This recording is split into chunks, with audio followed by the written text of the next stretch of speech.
couple of other things that we'll discuss. I've got a couple of my little cues written onto the handlebar tape. Hip flexors. That's going to remind me not only to stomp down on the pedals, but also to lift up with my knees. I've got fairly strong hip flexors, so I may as well make use of those in the race to give the other muscles a rest.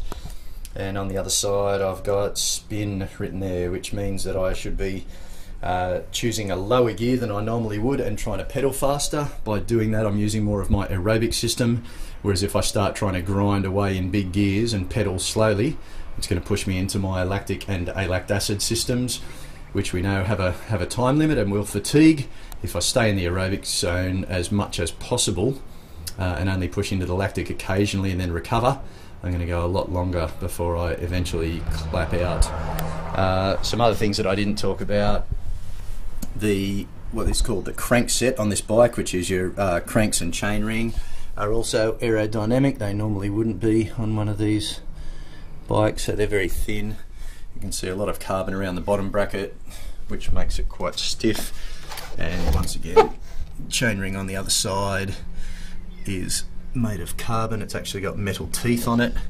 Now the carbon's probably a bit of an overkill price-wise. I mean, they're coming back with lighter and lighter alloys these days, so that's a bit of bling factor. The other thing to notice about that chainring is it is actually bigger and has therefore more teeth on it than a standard road chainring.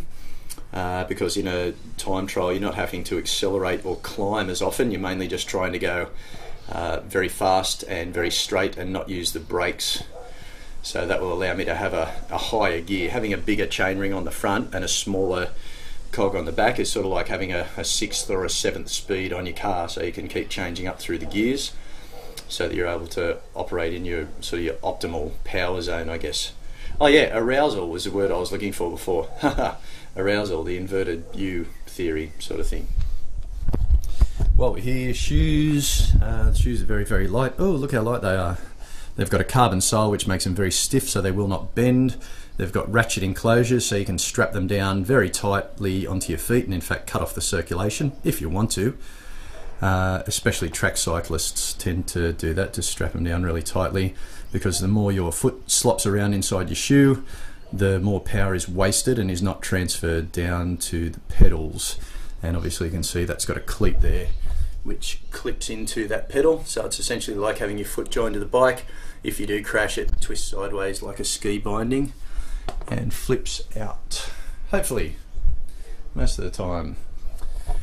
Okay, another couple of techie things. This is dirt wash. It's actually a silicon bike polish, and we know that silicon is very slippery, and you would have noticed how shiny the bike is. Once again, just trying to get air to flow very quickly over the surface of the bike. You need it smooth, you don't want dirt on it.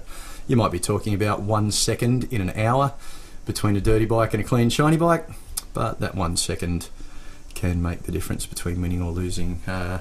This is a Tri-Flow, I think it's a Teflon lubricant, so that all the chain and the gears and stuff run smoothly. That's another spray Teflon lubricant. This stuff, the Doc Blue, is stuff that you squirt inside your tyres, so that if you get a little puncture, a flat tyre or something like that, that stuff flows into the hole and seals it up so you don't have to stop. You can imagine having to stop and change your wheel mid-race would kind of put you out of the race. So that is also a performance enhancing thing, I guess you would say. Let's have a look at clothing. Why is there flies on my clothing anyway? Gloves are gloves. I decided to break out a new pair of socks today just because they're comfortable, and that will get me in a better mindset. In a time trial, once again, this makes negligible difference, but you can wear shoes, well, they're called over socks or booties over the top of your shoes, which makes the airflow go better. There have been some cases of shoe manufacturers making shoes that have a flap that straps over the top, but the UCI people decided that they were too aerodynamic and banned them. Something that probably makes a little bit of difference again, but not much. All these little 1 and 2 second things add up, of course. A time trial suit is one-piece clothing, just so there are no joins or seams in it. It comes a little bit further down your arms, just to smooth out the airflow. I've got my pump in here with special little duty on for fitting inside the carbon wheel to pump it up. got a standard helmet, because it's always a good idea to take a spare helmet in case someone forgets, or you forget to take your time trial helmet. And the piece of resistance, something that does make a bit of difference, is the time trial helmet. It is not nearly as comfortable as that one, nor does it give you as much protection, but it is still Australian legal. And as you can see, it's got covers to hold your ears and your hair in, and it's got that big tail on the back. Now during the race, I'll be leaning far forward enough, sit up there, so that that helmet will actually sit down on my back, and it will reduce the eddy of air that usually sits in behind your head and smooth the flow of air down the helmet and down the back, right down that skin suit. Whereas a helmet like this is designed to have an eddy of air in behind, because it wants to suck air through the helmet to keep your head cool. I have seen people put swimming caps on top of these to try and make them smooth, and all they get is ripped off by everybody else. I'll probably think of some more stuff as we go along, but we're doing alright so far.